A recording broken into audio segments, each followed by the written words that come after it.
I got a picture of him barefoot in the mud behind his grandpa's plow and 2 gray mules.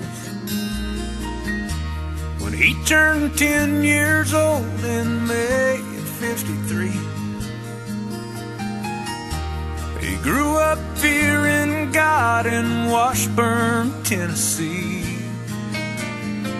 The closest thing he had to a dad was his Uncle Bob, and he could only dream of things like Little League baseball and that little boy with big blue eyes and calloused hands became my old man.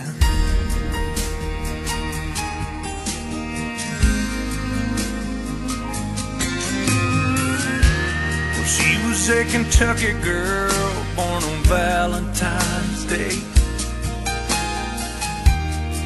the 4th child of 5 to my grandma Eula May. So shy and beautiful with sunset hair and emerald eyes. And her daddy spent his life working in the coal mines. Now in my eyes, all my life, my dad has been a saint. But even saints need angels to show them the way. And over 37 years ago, he asked for Margaret Lynn's hand, and that angel married my old man.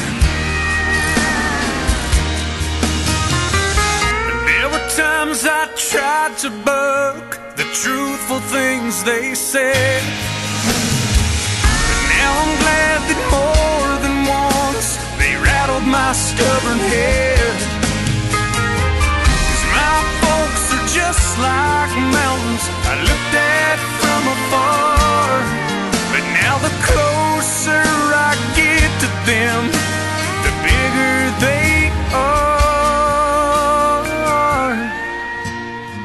The time seems to fly anymore, and the holidays are so far apart.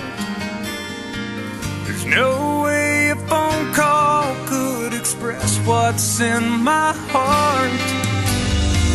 So this is just a song to say how thankful I am for my